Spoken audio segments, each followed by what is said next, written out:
Hello നമസ്കാരം. Tara's wonder കിച്ചണിലേക്ക് എല്ലാവർക്കും സ്വാഗതം. നമുക്കിന്നൊരു ബ്രേക്ക്ഫാസ്റ്റ് റെസിപ്പിയാണ് ഞാൻ വീഡിയോ ആയിട്ട് വന്നേക്കണത്. അപ്പോൾ ഞാൻ ദോശയുടെ റെസിപ്പിയാണ് ഇന്ന് കാണിക്കുന്നത്. ഒരു സ്പെഷ്യൽ ദോശയാണ്. അപ്പോൾ നമുക്കിപ്പോൾ ഈ മഴയും മഞ്ഞൊക്കെ ഉള്ള കാലാവസ്ഥയിൽ നല്ല ചൂടോടുകൂടി കഴിക്കാൻ പറ്റിയ നല്ലൊരു റെസിപ്പിയാണത്. അപ്പോൾ ഇപ്പോൾ ഈ ഡിസംബർ മാസത്തിൽ മഞ്ഞിൻ്റെ സീസണാണെങ്കിലും മഴയും പെയ്തുകൊണ്ടിരിക്കുന്നുണ്ട്. അപ്പോൾ ഇവിടേക്ക് ഇന്നൊക്കെ നല്ല മഴയുണ്ട്. അപ്പോൾ രാവിലെ നമുക്ക് ഈ ദോശ നല്ല ചൂടോടുകൂടി ദോശയും സാമ്പാറൊക്കെ കഴിക്കുകയാണെങ്കിൽ നല്ല ഫ്രഷായിട്ടിരിക്കും. നമ്മൾ രാവിലെ ജോലിക്ക് പോകണവർക്കും സ്കൂളിൽ പോകണ പിള്ളേർക്കൊക്കെ കൊടുക്കാൻ പറ്റിയ നല്ല അടിപൊളി ബ്രേക്ക്ഫാസ്റ്റ് റെസിപ്പിയാണിത്. അപ്പോൾ ഞാൻ ദോശയുടെ റെസിപ്പിയൊക്കെ ഇതിക്ക് മുമ്പ് ഞാൻ ഇട്ടിട്ടുണ്ട്. ഉഴുന്ന് ദോശ, പിന്നെ ഇഡ്ഡലിയുടെയും, പിന്നെ മുട്ട ദോശ, വെജിറ്റബിൾ ദോശ, അതൊക്കെ ഞാൻ കുറേ ടൈപ്പിലാണ് ദോശകളുടെയൊക്കെ റെസിപ്പി ഇട്ടിട്ടുണ്ട്. അപ്പോൾ അതൊക്കെ കാണാത്തവർ ഉണ്ടെങ്കിൽ, ആഗ്രഹമുള്ളവരുണ്ടെങ്കിൽ ഒന്ന് കണ്ടു നോക്കി സപ്പോർട്ട് ചെയ്യുക. അപ്പോൾ ഇത് ഞാൻ സ്പെഷ്യലായിട്ട് ഉഴുന്നും തേങ്ങയും കൂടിയൊക്കെ ചേർത്തിട്ടുള്ളൊരു ദോശയാണ്. പിന്നെ ഒരു സിമ്പിൾ സാമ്പാറും കൂടി ഉണ്ടാക്കുന്നുണ്ട്. അപ്പോൾ നമ്മൾ പിന്നെ അതിലേക്ക് നമ്മൾ കുറച്ച് മിൽമാന്തയും കൂടി ചേർത്ത് കൊടുക്കുന്നുണ്ട്.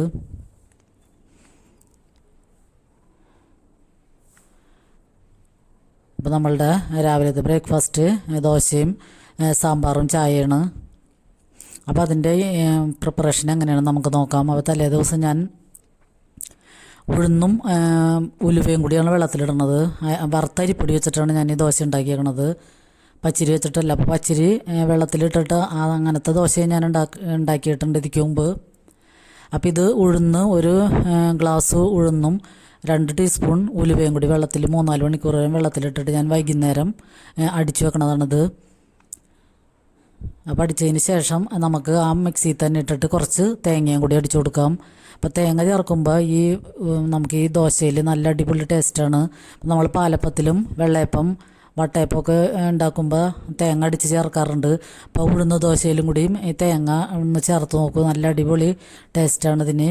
ഉഴുന്നിൻ്റെയൊക്കെ നമ്മൾക്കൊരു കുത്തൊന്നും ഉണ്ടാവാതെ നന്നായിട്ട് കിട്ടും. അപ്പോൾ നമ്മൾ ഈ ഉഴുന്നടിച്ചതിന് ശേഷം ഞാൻ കുറച്ചെടുത്ത് മാറ്റി ഫ്രീസറിലെടുത്ത് വയ്ക്കുകയാണ് ചെയ്യണം. നമുക്ക് 2 ദിവസത്തേക്ക് ആവശ്യമുള്ളത് മാത്രം എടുത്തിട്ട് ബാക്കി ഞാൻ ഉഴുന്ന് അടിച്ചത് എടുത്ത് മാറ്റി വയ്ക്കുകയാണ് ചെയ്യണത്.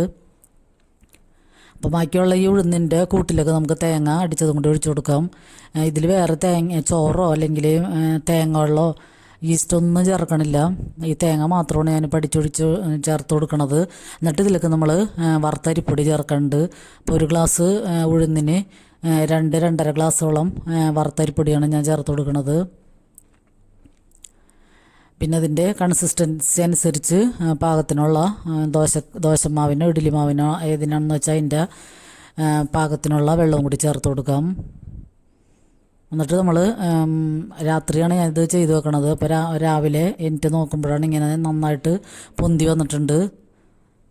നന്നായിട്ട് പൊന്തി നല്ല പാകത്തിനുള്ള കൂട്ടായിട്ടാണ് വന്നേക്കണത്. അപ്പോൾ നല്ല കട്ട പോലെയാണ് ഇതിരിക്കണത്. അപ്പോൾ ഇഡ്ഡലിക്ക് നല്ല പാകമാണിത്. അപ്പോൾ ഞാൻ ഇഡ്ഡലി അല്ല ഇവിടെ എല്ലാവർക്കും ദോശയാണ് ഇഷ്ടം, നെയ്യ് ഒഴിച്ചിട്ടുള്ള ദോശയാണ് ഇഷ്ടം. അതുകൊണ്ട് ഞാൻ ദോശയാണ് ഉണ്ടാക്കണത്. അപ്പോൾ ഇത് നന്നായിട്ട് നമ്മൾ മിക്സ് ചെയ്യണം. ഇപ്പോൾ ഇവർ ഇതിൻ്റെ മുകളിലുള്ള മുകളിൽ പൊന്തി വന്നേക്കണത് എടുത്ത് ദോശ ഇടാറുണ്ട്. ഞാനിപ്പോൾ മൊത്തം ഒന്ന് മിക്സ് ചെയ്തതിന് ശേഷമാണ് ചുടണത്. അപ്പോൾ നമുക്കിതിലൊക്കെ ആവശ്യമുള്ള ഉപ്പ് ചേർത്ത് കൊടുക്കാം. എന്നിട്ട് ഞാനിതിൽ ചെറു ചൂടുവെള്ളം 1/2 ഗ്ലാസും കൂടി ചേർത്ത് കൊടുക്കുന്നുണ്ട്. ഇത്തിരി ലൂസ് ആയിട്ട് ദോശ നമ്മൾ പരത്തുമ്പോൾ ലൂസായിട്ട് കിട്ടാൻ വേണ്ടി.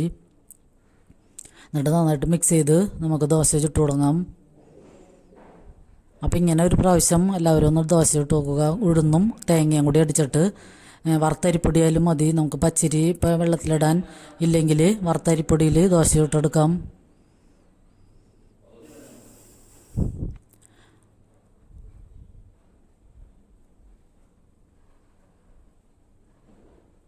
പിന്നെ നമ്മൾ ഒരു സിമ്പിൾ സാമ്പാറാണ് ഇതിനുണ്ടാക്കുന്നത്. ദോശക്ക് കോമ്പിനേഷനായിട്ട് സാമ്പാർ. അപ്പോൾ നമ്മൾക്ക് ലഞ്ചിനും കൂടിയും കരുതിയിട്ടാണ് ഞാൻ സാമ്പാർ ഉണ്ടാക്കുന്നത്.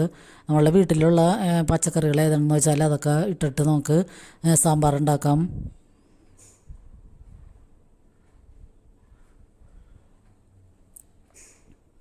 അപ്പോൾ ഞാൻ സാമ്പാറിന് വേണ്ടി പരിപ്പെടുത്ത് ഞാനതൊക്കെ തലേ ദിവസമാണ് ഞാൻ സാമ്പാറൊക്കെ ഒന്ന് വേവിച്ച് വെക്കണത്. പിറ്റേ ദിവസം രാവിലെ തിക്കും തിരക്കും കൂടാതിരിക്കാൻ വേണ്ടി തലേ ദിവസം തന്നെ ഞാൻ പരിപ്പും കഷ്ണങ്ങളൊക്കെ വേവിച്ച് കുക്കറിലിടും. എന്നിട്ട് പിറ്റേ ദിവസമാണ് അത് മൂപ്പിച്ചൊഴിക്കണത്. അപ്പോൾ നമുക്ക് ഈ പരിപ്പിലേക്ക് ഒരു ഇടത്തരം സവാള, പച്ചമുളക്, പിന്നെ കറിവേപ്പില, വെളുത്തുള്ളി, പിന്നെ 2 മീഡിയം സൈസിലെ തക്കാളി ഇത്രയും ചേർത്ത് ഞാൻ ആവശ്യത്തിനുള്ള ഉപ്പും കൂടി ചേർത്ത് പിന്നെ ഒരു കഷ്ണം കായം അതിലേക്ക് ഞാൻ ഇട്ട് കൊടുക്കുകയാണ്. അപ്പോൾ അതിൽ ഉള്ളിൽ കിടന്നിട്ടത് നന്നായിട്ട് അലിഞ്ഞ് ചേർന്നോളും. അപ്പോൾ കായം കൂടി ഇട്ടിട്ട് നമുക്ക് ഇത് വേവിച്ചെടുക്കാം. ഒരു 3-4 വിസിൽ കേൾക്കണം. പരിപ്പ് നന്നായിട്ട് വെന്തുടയണം. പിന്നെ എൻ്റെ കയ്യിലുള്ളത് ഉരുളക്കിഴങ്ങ്, ക്യാരറ്റ്, പിന്നെ കോവയ്ക്കയും കൂടിയാണുള്ളത്. അപ്പോൾ 2-3 കോവയ്ക്കയും കൂടി എടുത്തിട്ടുണ്ട്. നമുക്ക് വീട്ടിലുള്ള ഏത് കഷ്ണങ്ങളാണെന്ന് വെച്ചാൽ ആ വെജിറ്റബിൾസൊക്കെ എടുത്ത് ഇട്ടാൽ മതിയാകും. അഥവാ വെജിറ്റബിൾസ് ഒന്നും ഇല്ലെങ്കിലും തക്കാളിയും പരിപ്പും സവാളയും കൂടി ഉണ്ടെങ്കിലും ഒരു സാമ്പാർ റെഡിയാക്കി എടുക്കാം. അപ്പോൾ ഈ കഷ്ണങ്ങളൊക്കെ ഇട്ടിട്ട് ഒറ്റ വിസിൽ കേട്ടിട്ട് ഓഫ് ചെയ്തിടുക. എന്നിട്ടാണ് ഞാൻ പിറ്റേ ദിവസമാണ് ഇത് മൂപ്പിച്ചിടുന്നത്. അപ്പോൾ അതിലേക്ക് ഞാൻ മല്ലിപ്പൊടി 2 ടീസ്പൂണും മുളക് പൊടി 1 ടീസ്പൂണും കൂടി ചേർത്ത് കൊടുക്കുന്നുണ്ട്. ഇതൊന്നും മൊരിച്ചൊന്നും ഇടണില്ല, അതിൽ കൂടി തന്നെ ചേർത്ത് കൊടുക്കുകയാണ്.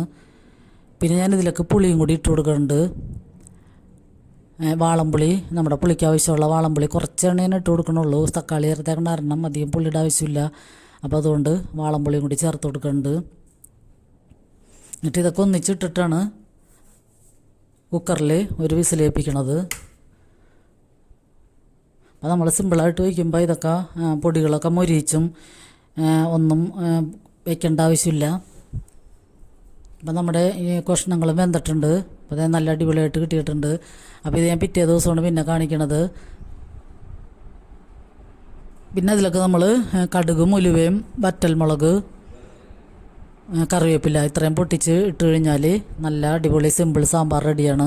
പിന്നെ പൊടികളൊന്നും ചേർക്കേണ്ട ആവശ്യമില്ല. അപ്പോൾ നമ്മൾ കായവും ഉലുവയൊക്കെ ചേർത്തിട്ടുണ്ട്. അപ്പോൾ പിന്നെ സാമ്പാർ പൊടിയുടെ ഒന്നും ആവശ്യമില്ല.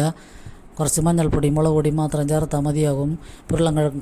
ഉരുളക്കിഴങ്ങും പരിപ്പൊക്കെ നന്നായിട്ട് വെന്തുടഞ്ഞേക്കണ കാരണം തന്നെ നല്ലോണം കുറുകിയിട്ടുണ്ട്. ഇത് ഞാനിതിൽ മഞ്ഞൾപ്പൊടി ചേർത്ത് കൊടുത്തിട്ടില്ല. മഞ്ഞൾ ഇട്ട് കഴിഞ്ഞാൽ ഒരു മഞ്ഞ കളറാകും. അപ്പോൾ സാമ്പാറിന് ഒരു ഇളം ചുവപ്പ് നിറമാണ് നല്ലത്. അപ്പോൾ അതിലൊക്കെ ഞാൻ ടേസ്റ്റൊക്കെ ഒന്ന് ബാലൻസ് ചെയ്യാൻ കുറച്ച് ശർക്കര ചീമ്പിയിട്ട് കൊടുക്കുന്നുണ്ട്. അപ്പോൾ അതും കൂടി ഇട്ട് ഒന്ന് മിക്സ് ചെയ്യാം. അപ്പോൾ നമ്മുടെ ബ്രേക്ക്ഫാസ്റ്റിനും ലഞ്ചിനൊക്കെ ഉള്ള സാമ്പാറും റെഡിയാണ്.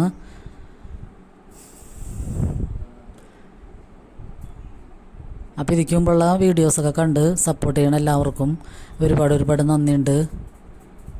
അപ്പോൾ നിങ്ങൾ സ്കിപ്പ് ചെയ്യാതെ വീഡിയോ ഒക്കെ കാണണം. കണ്ടുകൊണ്ടിരിക്കുമ്പോൾ തന്നെ ലൈക്ക് ബട്ടൺ അമർത്താൻ മറക്കരുത്. അപ്പോൾ എല്ലാവർക്കും ഒരുപാട്